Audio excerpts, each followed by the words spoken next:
Deixa eu ver aqui. Ei, doutora Thaís, tudo bem? Natasha, Natasha, perdão. Tem aquele Thaís aqui. começamos bem. Natasha, tudo bem, Natasha? Como que a senhora Tudo tá? bom com você? Tô bem, graças a Deus. Primeiro eu quero te agradecer por aceitar, tá? O convite. Muito obrigado mesmo, tá bom?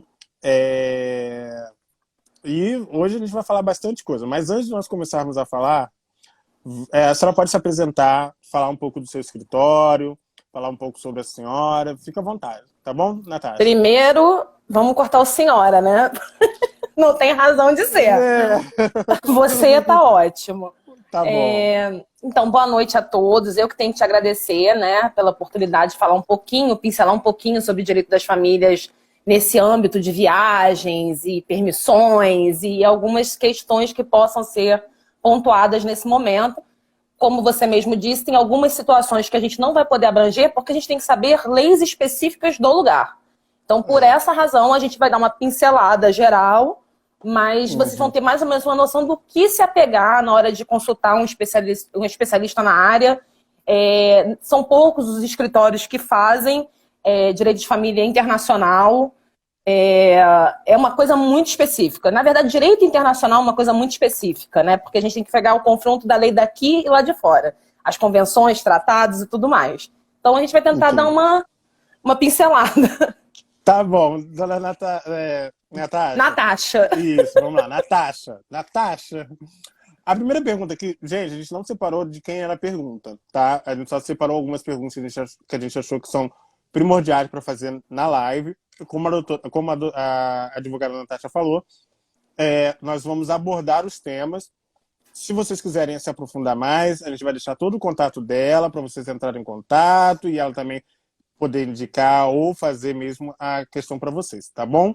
Vamos lá.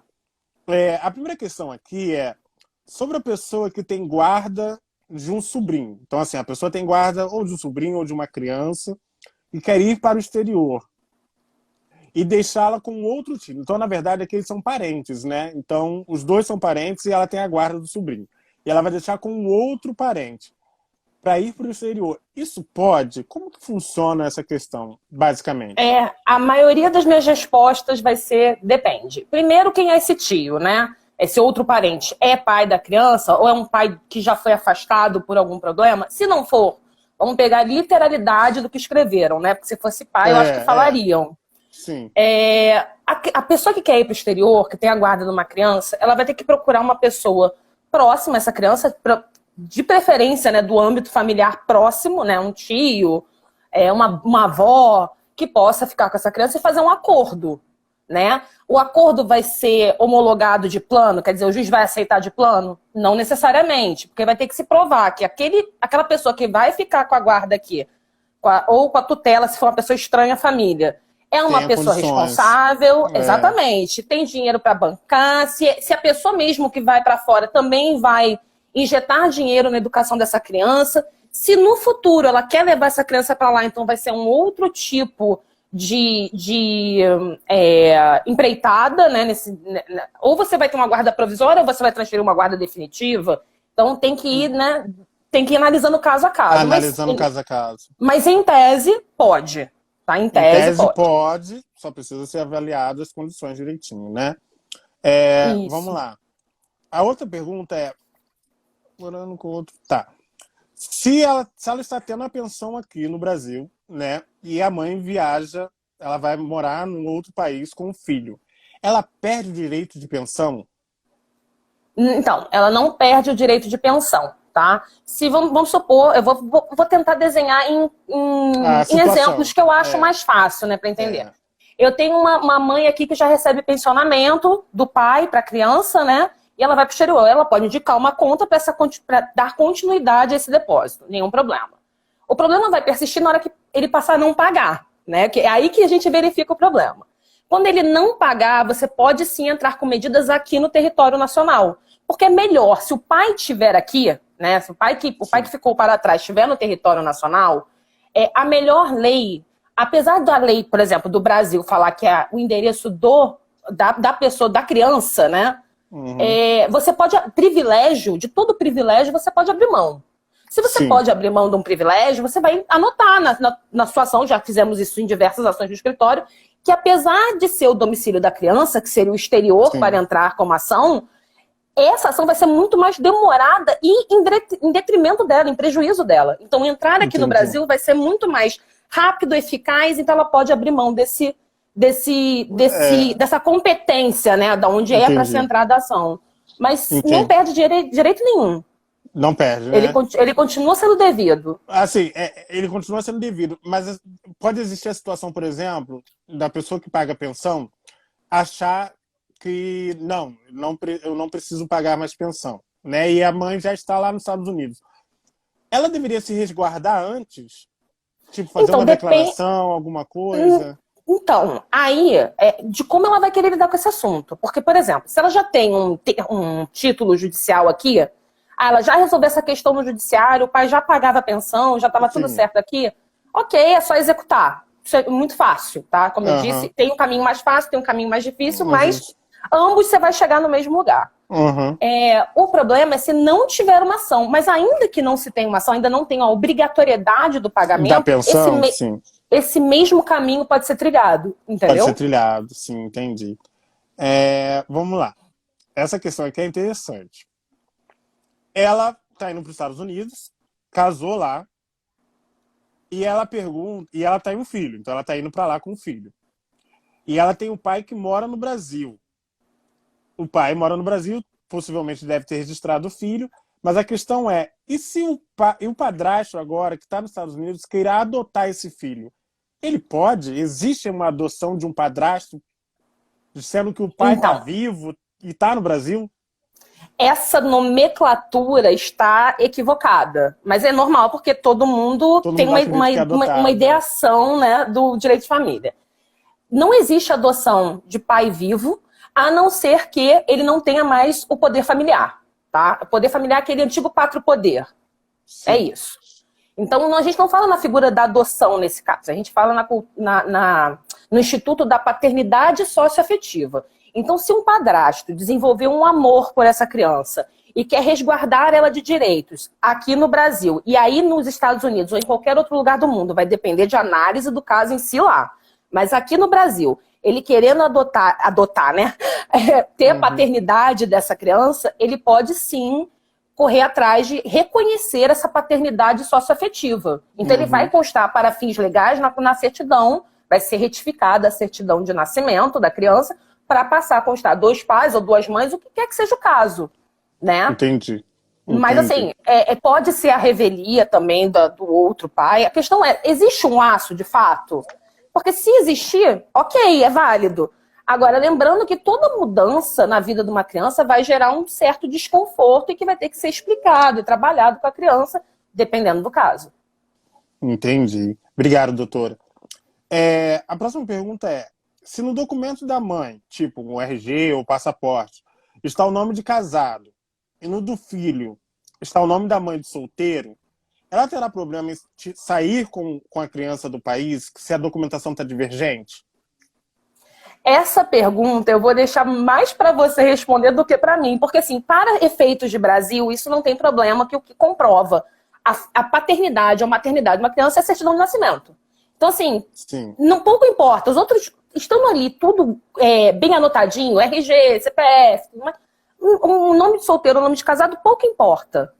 Mas o que vale é o nome da certidão. Mas é sempre bom tentar deixar tudo igual. Exatamente. Tá? Lá no consulado é sempre bom deixar tudo igual, porque senão pode dar divergência e eles acreditarem que tem algum tipo de problema. Mas, e até mesmo porque o consulado nem tanto exige a documentação para viajar em si. O que vai exigir mais ainda é no aeroporto, quando você for sair com a criança e tentar fazer. Entendeu? O que ocorre muito dessas diferenciações, e aí a gente acaba incorrendo também na dupla, né, cidadania, da dupla nacionalidade, né, nem cidadania, nacionalidade, é que normalmente, por exemplo, eu tenho um caso de uma briga judicial de guarda de criança, tá? Sim. E todo mundo teme que a criança seja retirada do território nacional. Sim. Fato é que, às vezes, um passaporte de dupla nacionalidade, a ter a dupla nacionalidade e mais um passaporte daquela nacionalidade que ele tem a dupla, vai abrir fronteiras que, para o passaporte brasileiro, estão fechadas. É verdade. Então, assim, você corre um risco muito grande da não retificação por conta desses pequenos detalhes. Por exemplo, se meu filho tem uma dupla, é bom você informar num processo quando você quer evitar? Porque você vai fechar as fronteiras para ambos os passaportes. Não adianta, às vezes, você fechar para um e não fechar para outro. E, às vezes, um erro de uma letra, o erro de uma... Aí já você tirou demais dessas questões. Você tirou uma criança do território nacional, tudo bem, você vai configurar sequestro, aí vai ser um incidente internacional, que você vai, desculpa, comer o pão que o diabo amassou, porque é um inferno você contar com a autoridade central, com a autoridade central do outro país, fazer todo esse meio de campo para uma criança voltar. Muito difícil, não é líquido, certo? Talvez seja, mas o trabalho que isso vai dar, o emocional que você vai gastar e o financeiro, será documentos certinhos? É bem melhor estar com o documento certo, gente. É bem melhor estar com o documento certo, tá? Vamos lá. Doutora, obrigado, tá, pelas perguntas. Gente, eu quero agradecer de novo aqui a presença da advogada Natasha, tá? O escritório dela, o @ dela, eu vou deixar lá, eu vou fazer no final aqui da live, eu vou fazer um stories de parceiro e marcar o escritório dela, tá? Para vocês conversarem com ela depois, entenderem direitinho. Se vocês tiverem qualquer problema familiar, resolva antes de ir, tá? Questão de pensão, questão de divisão de bens, questão de separação, tudo isso ela resolve para vocês aí, conversando com ela direitinho, tá bom? Lembrando também, pessoal, que nós temos aí a nossa advogada, a nossa psicóloga, que é a Carla, tá? A Carla, ela faz a valor social aí também, para o pessoal que chega com visto, falando que veio do nosso grupo e da nossa comunidade de visto K1. Então, se você também, lá nos destaques de parceiro, você vai conhecer a Carla, que é a nossa psicóloga parceira, tá bom? Vamos continuar aqui com as perguntas. Eu precisava de uma Natasha na minha vida. Gente, deixa eu explicar uma outra coisa também para vocês. Foram algumas perguntas que nós tivemos aqui. Se der tempo, nós vamos ler os comentários, tá? Para poder estar ajudando vocês aí. Mas, por isso que eu sempre falo para vocês, respondam lá as caixas de pergunta, porque a caixa de pergunta é prioridade na live, tá bom? O pessoal que deu um tempinho lá e respondeu, perguntou nas caixas de perguntas. Vamos lá, vamos dar continuidade aqui. E tem uma pergunta aqui que é assim: meu filho de 14 anos não quer ver o pai. Ele é obrigado? O que devo fazer? Possivelmente essa pessoa ela já tem um acordo judicial de que o filho precisa ver o pai. Todo final de semana, ou alguma coisa assim. E aí ele tem 14 anos e não quer ver o pai de todas as formas. Ele é obrigado a isso? Se o pai for a juizado, ele consegue forçar o filho a vê-lo, alguma coisa assim? Essa é uma situação complicada, ainda mais com a idade que o filho tem, tá? Com 14 anos. Primeiro, a gente tem que entender o que aconteceu durante esses 0 a 14 para uma criança não querer ver o pai, porque isso não é normal, tá? Às vezes foi um processo de alienação parental, às vezes foi um processo de algum maus tratos ou abuso, a gente não sabe. Então, a primeira coisa que a gente tem que analisar é o porquê dessa criança não querer ver um pai ou uma mãe. Podemos trocar, né? Uhum. Existe essa convivência estabelecida? Ok, então vamos partir do pressuposto que existe uma convivência estabelecida. Você vai informar para o pai do seu filho que ele não quer ver, que apesar de existir um acordo vigente, ele não quer ver. E aí o pai, do outro lado, qual é a medida que ele pode tomar? Que não é que eu estou falando para vocês fazerem, tá? Não, as posições, as hipóteses que existem. Gente, entenda que isso aqui a gente está abordando os assuntos e vendo as variáveis que podem acontecer. Sim. Não é indicando para você, vai lá e faz isso. Então, cada lá, não sei o quê, falou isso, isso e isso. Entendeu? Pois porque cada caso é um caso, né? A gente vai ver quais são as abordagens. Por exemplo, em primeiro momento, com um menino de 14 anos, você poderia sentar e tentar traçar um novo acordo, fazer uma mediação, fazer um processo psicológico, Tudo isso, uma terapia familiar, isso tudo é válido, porque a gente tem que entender porque esse menino de 14 anos não quer Não quer ver estar o com o pai. pai. É que é estranho, Isso né? Uma criança de 14 anos. não, é estranhíssimo, ainda mais com 14 anos. É uma idade que, na verdade, não quer nem ver nenhum dos dois, né? Ele quer sair, mas assim... É verdade. Então, assim, a gente precisa verificar o que está acontecendo aí no meio. Mas passado isso, pelo lado da mãe, se eu for falar, em defesa da mãe, tá? Eu vou fazer a mãe sempre mandar e-mails, documentar de que, mais uma vez, o filho está à disposição. Se ele quiser pegar o filho, ele que apareça na portaria para o filho negar. Porque se o filho não quiser ir com 14 anos, o pai vai... o pai vai ser a vontade do menor. A mãe não tem que se meter nisso. Você vai falar, filho, se você não quiser ir, eu quero muito que você vá. Você primeiro tem que incentivar. Mas a mãe precisa registrar, mas a mãe precisa registrar, né, pra não ter problema algum. Entendi. Sim, mas aí é exatamente o ponto. Você pega, faz seu filho, olha, filho, eu quero muito que você vá. Se você tá com problema com o papai, você vai descer e vai falar com o papai. E aí, depois disso, ele vai voltar e você vai escrever um e-mail. Olha, o nosso filho estava lá embaixo, ele disse que não queria ir. Você tem que documentar. Ele falou para mim que não quer ir por A, B, C, D, para você se proteger de um processo de alienação parental. Esse é o primeiro ponto, tá? Uhum. Do lado do pai que está tentando visitar, se ele suspeita também de prática de alienação parental, seria legal, se for o caso, entrar com uma ação depois de toda a tentativa de ver o filho, de consenso, e de consenso, e de resolver e tudo mais. Não conseguiu? O pai vai ter que entrar com a verificação da prática de alienação parental, que é um processo para isso. Sim. E se ficar lá provado que há uma alienação parental, tudo mais, vão ser aplicadas as sanções da lei, mas mais além. Eu tenho um título de convivência, eu posso entrar com uma coisa chamada busca e apreensão. É o melhor dos mundos? Não é o melhor dos mundos. Porque o oficial vai na porta da casa da mãe, cumprir essa busca e apreensão, mas se o adolescente falar, eu não vou, não é o oficial que vai botar ele à força no carro, muito menos um policial. E olha o circo que foi armado para buscar um menino de 14 anos. Então, assim, você vai fazer com que o menino queira menos ainda ir. Então, será que é o melhor caminho? Uma coisa é você buscar aprender uma criança de 4 anos que pouco entende e com todos os cuidados e tudo mais, mas um menino de 14 anos ele já entende o que é certo, o que é errado, se ele quer, se ele não quer, por que ele quer, por que ele não quer. E às vezes assim, são várias... E às vezes a mãe pode até tentar negociar de sair com saírem juntos, né? Até um consenso. Até a criança tomar confiança. Você pode fazer uma visitação. Você pode fazer. Visitação não existe mais que pai não visita, pai convive. Mas assim, você pode tentar uma convivência monitorada, por que não?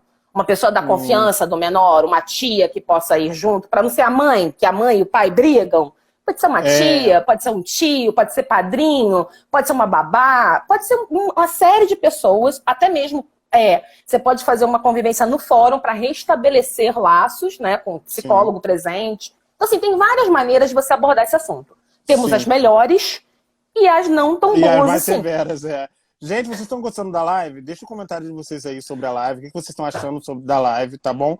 E também, gente, é importante vocês darem coração, porque o coração, eu sei que vocês param para entender o conteúdo, mas o coração é importante, que vai fazendo a live subir mais e vai gerando mais engajamento. Então, por isso que é importante você sempre dar um toquezinho na tela, tá bom? Gente, vamos continuar aqui, então. Tem uma pergunta aqui que parece é uma dúvida.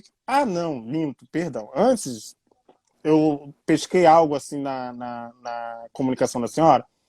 A senhora falou assim, olha, o pai ele pode dar uma entrada na alienação parental. Alienação parental, isso. E a senhora falou que aí ele precisa mostrar os indícios disso. Eu sei que existem vários indícios que podem mostrar a alienação parental. Mas a senhora consegue citar pra gente alguns que são os mais comuns, onde que o pai pode justificar perante o juiz que realmente está sendo praticada uma alienação? O fato do pai nunca ter feito nada pro filho, nada de ruim pro filho. E aí cabe um julgamento, né, da gente, uma autocrítica nesse caso. Nada pro filho. O filho sempre estar envenenado ao longo dos anos e essa situação ir piorando é um indício de prática de alienação parental, que é a mãe que fala mal dentro de casa. E isso acontece também com o pai, tá? Tô falando mãe, mas isso acontece também com o pai. É o genitor que fala mal dentro de casa. Fala, porque na casa do papai você vai se ferrar. Porque você não ama a mamãe. E acontece muito disso. Quem melhor vai verificar a prática de uma alienação parental não é a parte e não é a advogada, é uma psicóloga. Então, assim, se você desconfiar que o seu filho tá ficando arredio com você por conta de coisa que ele tá sendo falada ali na cabeça dele, você pega e encaminha ele para atendimento psicológico.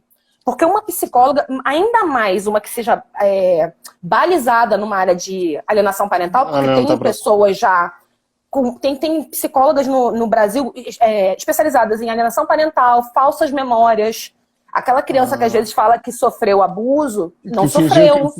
Que pensou que viu algo que não viu, né? Pois é, aí você imagina uma criança de 2 anos. Você pega uma criança de 2, 3 anos, fala que ela foi abusada, a criança não fala nada com nada ainda, é muito pequenininha, mas a mãe todo dia ela falando, você foi abusada, você foi abusada, você foi abusada. Mas a criança nunca fez aquela memória, mas alguém implantou uma falsa memória nela. Então até nisso existem especialistas na área.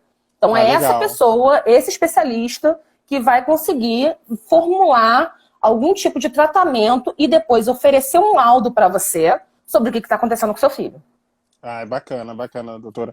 Vamos lá, a próxima pergunta é: qual que é a diferença de tutela, de guarda e de suprimento com efeito de tutela? Essa tem eu sei que... Pois é, essa a gente tem uma pequena confusão de institutos. Por quê? Nós temos 2 tipos de tutela no direito das famílias, né? E aí tem uma processual e uma material. Eu vou explicar isso de uma forma mais comum. Tutela pode ser a guarda de um estranho aos pais. Então, por exemplo, um tio pode ter tutela de uma criança, tá?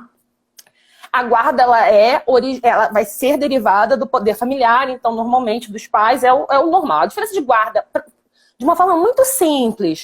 Muito, muito tranquila. Para quem estiver olhando, é tipo assim, guarda de pai, tutela vai ser de todo o resto, tá? Entendi. Mas o que eu acho que ela quis perguntar aqui é o que acontece. Quando você entra com uma ação, você pede um objetivo. E dependendo do objetivo que você está pedindo, você pode pedir que isso seja antecipado, dependendo se é urgente ou não. Se é uma coisa que tem documento suficiente ou não para comprovar. Então, Não, não, é que eu tô lendo, acabou que eu vi. Então, o que acontece? Esse suprimento, na verdade, quando ela fala assim, suprimento com efeito de tutela, eu acredito que eu entrei com uma ação para suprir a vontade do pai. Eu posso ter esse efeito antes? Sim, pode, tá? É só pedir a tutela para o suprimento. É uma ação rápida, a tutela, às vezes, por exemplo, vou dar um exemplo. Aí eu quero viajar com meu filho para o exterior, para Disney. O pai tá negando. Você pode pedir primeiro, para efeito de tutela, o passaporte. Ô, Roberta, porque você só vai... Lembrei... Desculpa, doutora. Desculpa. Você pode pedir o efeito só do passaporte, para no final julgar se a viagem vai ser feita ou não. Mas até lá, pelo menos você já tem o passaporte. Você já se garantiu no passaporte. Roberta, aí, ó, é para você essa resposta, hein, amiga? Então é isso. Agora, tutela e guarda, aí fica complicado, porque se eu for falar tutela é uma coisa, dependendo do que você está me perguntando, pode ser outra. Então, eu acho que eu respondi a pergunta com final dela. Respondeu. Doutora, vamos lá, vamos para a próxima pergunta aqui. Gente, olha, tô adorando a live. Tô adorando a live, tá muito bom. Obrigado, doutora. Se o meu marido quiser... não, essa aqui foi respondida, né? O pai na certidão foi. Foi, essa afetividade, né? Isso, Então, vamos lá. O pai em um local incerto e não sabido, como fazer para ingressar com uma ação de abandono afetivo? Do mesmo jeito que você entra sabendo onde está o pai. Do mesmo jeitinho. Você vai entrar com uma ação. O que vai mudar é como a gente vai fazer a citação desse pai, chamar ele para o processo. Mas entrar com a ação, você vai entrar falando lá. O fulano, né, provavelmente o filho mesmo que entra com essa ação, tá? Quando ele completa 18 anos, lembrando, por favor, que tem prazo, tá? Para entrar com a ação, depois da maioridade. Então, assim, o filho entra com a ação E no lugar do pai, lá do nome, vai botar o nome, o CPF, que provavelmente ele vai ter, uma certidão de nascimento, né? O nome, RG, tudo mais, e vai colocar residente domiciliado em local incerto e não sabido. Sim. Entrou com a ação. O que vai acontecer? O juiz vai mandar citar. Primeiro, aí você vai falar assim, olha, mas não tem endereço, a gente tem que fazer as pesquisas. Hoje em dia, pelo menos o Tribunal do Rio de Janeiro e vários têm também essas mesmas pesquisas. Você pode oficiar a Receita Federal para saber se ele está declarando renda, qual o endereço que ele fala que ele declara renda. Infojude, que é título de eleitor. Você pode oficiar várias... Vivo, Light, Seg, TIM, claro, todas as empresas que a gente não vive sem, né? Tipo, todo mundo tem um celular, todo mundo tem uma internet. Então, assim, se ele estiver em algum lugar em nenhum canto do Brasil, você vai achar ele. Então, assim, vão fornecer um endereço. Se essas pesquisas não forem profícuas, não forem, exatamente. Se você não achar nada, ou se você achar só endereço antigo, aí vai começar a receber. Fulano não mora mais, não se ouve falar dele, parará, é desconhecido no lugar. Enfim, você vai esgotar esse caminho. Depois que você esgotou, isso mesmo, e INSS também é outra maravilhosa. Para pai que faz recolhimento, recolhimento faz ótimo. Não, além de recolhimento do INSS, ele faz recolhimento espiritual, né? Porque não aparece. Sim. Não, é bom que você pode até, dependendo de qual benefício ele está recebendo, você pode até pedir a penhora de 30% lá. Mas assim, 30% por mês. Mas vamos lá. Tem acesso. É porque é um convênio. O próprio juiz vai lá e determina a vinda dessas informações. É a mesma coisa com Detran, tem o Renajude. Se ele tiver um carro no nome dele, vai vir informações correlatas com o carro. Enfim. Entendi. Aí, se você não achar esse pai, de jeito nenhum, você esgotou tudo. Você ainda tem uma coisa chamada citação por edital, que é uma citação fictícia. É um jeito de você conseguir proteger quem precisa se socorrer da justiça e fazer. Vão ser afixados, aí vão ter prazos. O edital ele é feito, ele vai ter que ser afixado num lugar público, ele tem que ser publicado em jornal de circulação X. Entendi. Então, assim, ele vai ser citado. Aquele negócio, não sei se ainda existe, é como se fosse na lei trabalhista, que quando o trabalhador ele some, aí vai lá e coloca no jornal, aí a pessoa tem 30 dias. Né? Exatamente. É a mesma coisa, é uma citação fictícia, mas que para o processo ela vai valer. E aí vai resguardar o direito daquela pessoa. E se a pessoa não morar no Brasil, ela já pode dar entrada direta nessa fictícia? Como assim? Se o pai não mora no Brasil, por exemplo, se o pai é de fora. Você vai ter que demonstrar, mas mesmo assim, você vai ter que esgotar por carta rogatória. Se você tem um endereço, se você tem um endereço dele no exterior, você tem que esgotar a carta rogatória, que é a citação através de países, né? Entendi. Se você não tiver o endereço, a tua obrigação é fazer o edital aqui. Porque se ele saiu do país, ou se ele está no estrangeiro em local incerto não sabido, você também não pode fazer isso para o mundo inteiro. Isso nem tem como. Porque cada lei vale num lugar, entendeu? Entendi. Gente, a live tá muito gostosa e a gente ainda vai continuar aqui um pouquinho, tá? Mas vamos lá, só para os recadinhos aí rapidinho, tá? Gente, olha, tem um canal nosso, Real Visto K1, lá no YouTube. Vocês vão lá, tem vídeo toda segunda e quarta, então vocês precisam assistir lá. Tem o nosso grupo, que é só você clicar aí no link da bio para você poder acessar também. E nos destaques a gente vai deixar ainda hoje, tá? O destaque do escritório aí da doutora Natasha, que vai servir para vocês também entrarem em contato com ela também, tá bom? Então não perca também, ó, dê coração aí na live pra gente continuar aqui, tá bom? A criança tem dupla cidadania e vai fixar residência em outro país. Ele tem que comunicar? Sim. Sim, sob pena de você estar cometendo sequestro internacional.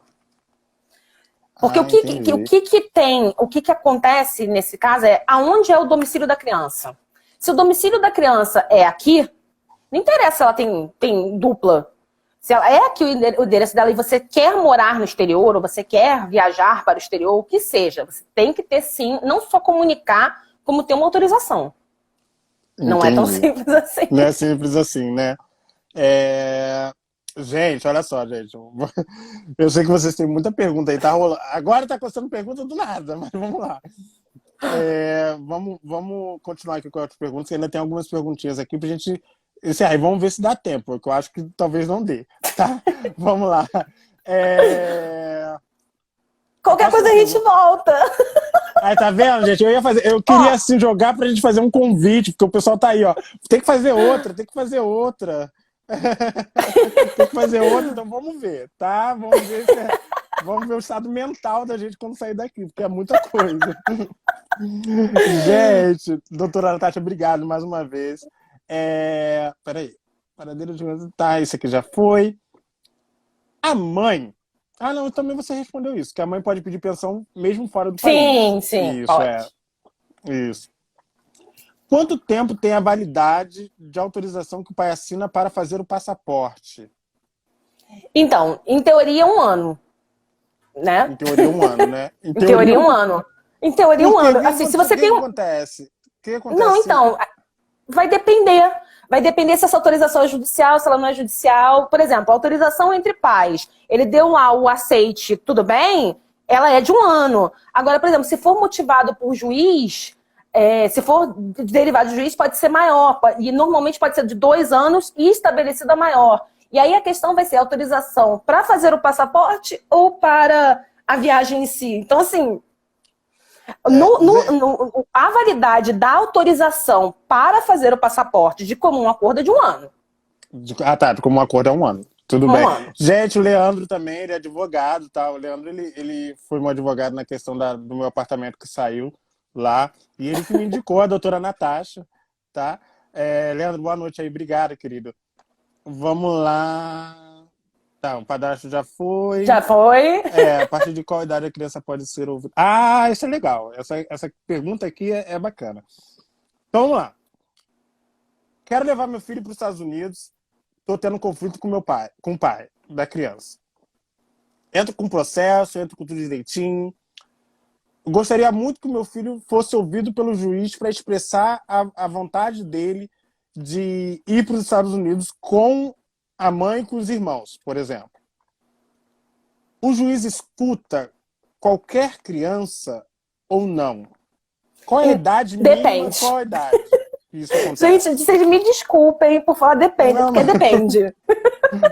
Em quais situações e hipóteses assim que isso pode acontecer? Então, como normalmente uma criança é ouvida no juízo, tá? Ela é ouvida por um núcleo, tá? Tanto o de psicologia quanto de assistente social do fórum. Vai ter sempre essas duas especialidades para tentar verificar uma situação de fato com uma criança. Psicóloga e assistente social. A criança, normalmente, quando ela atinge criança não que já está adolescente, tá? Mas uns 13 anos, a partir daí, ela já tem essa coisa de, quero ser ouvida pelo juiz, quero ser ouvida pelo juiz, até antes. Mas isso não é muito bem recepcionado. Normalmente, para ser ouvido em juízo, uma oitiva informal, em audiência, e com a presença de uma psicóloga para tentar ajudar, são casos muito extremos. Tá? Porque, normalmente, quem vai fixar a residência no exterior não é um caso extremo. Não é um abuso, não é maus tratos, não é nada disso. Que o juiz precisa ouvir o relato daquela criança para talvez formar convencimento, entendeu? Na questão de morar fora, é muito mais, benéfico? Não é benéfico? Quais são as vantagens? Quais são as desvantagens? Com quem a criança vai ficar melhor? Com um genitor que vai para o exterior, que está com uma vaga de emprego bacana para ele estudar fora, ou com um genitor que talvez não tenha condições de dar o mesmo tipo de oportunidade para ele aqui. Então vai ser depender. E para morar fora, normalmente, é um processo que demora mais tempo, porque ninguém mora fora assim, da noite para o dia. É uma coisa que vocês também estão analisando. Doutora, eu tenho uma pergunta assim. Para o nosso caso aqui, que para eu explicar para a senhora assim, o nosso caso é um caso de visto K1. O visto K1 para os Estados Unidos, ele tem uma média de prazo, por exemplo, o meu tá fazendo 1 ano amanhã, né? 1 ano e eu ainda estou no Brasil. Deve estar saindo por essa semana. Então, basicamente, é 1 ano. Vamos dizer assim que para todo mundo é 1 ano. A senhora acredita que quando a pessoa ela dá entrada então, nesse processo, já avisando que é 1 ano, e ela sabe que tem esse conflito com o pai da criança ou com a mãe da criança, é esse tempo, geralmente, que demora um processo ou leva muito mais? Pode levar mais. Pode levar mais. Não é o que eu te falei, não é receita de bolo. Vai depender do fórum que você tá, da vara que você tá. Tem varas que são mais céleres, que estão menos assoberbadas, tem regionais que são mais devagar. Então, assim, a média de andamento do centro não é a média de andamento de Jacarepaguá, não é a média de andamento de Campo Grande. Então, assim, eu colocar algum tipo de prazo nesse aspecto seria ruim. A questão se você tem um processo de visto, isso com certeza vai contribuir para dar celeridade. Então, você vai ter que, ao longo, já no começo da demanda, falar que esse processo de visto já está em trâmite e especificar que precisa ser célere. Agora, isso é líquido e certo que vai acontecer? Não, não é. Vai depender do caso, da análise, entendeu? De cada você entra situação. com recurso também, né? Sim. Como tá dizendo então, aí, assim, você entra com recurso. Sim. O que eu acho específico dizer é que, se ficar comprovado de fato ser uma excelente oportunidade, assim, uma coisa assim fora do comum, tende a ser muito rápido, até para a parte recursal. Mas o que acontece? A gente está diante de um processo eletrônico. E todos os advogados que querem ganhar tempo, a gente tem um painel eletrônico que fica lá em intimação. Eu posso tomar ciência no primeiro dia, eu posso tomar ciência no 10º. Então, se eu tomar ciência no 10º, já se perdeu 10 dias. No 10º ele é automático, entendeu? Então você imagina, se cada passo do processo demora 10 dias para abrir uma intimação, quanto tempo isso não vai levar? Se você tiver um pai do outro lado querendo procrastinar, né? Demorar. É verdade. Então, assim, é uma roleta russa. Você pode ser rápido e pode não ser.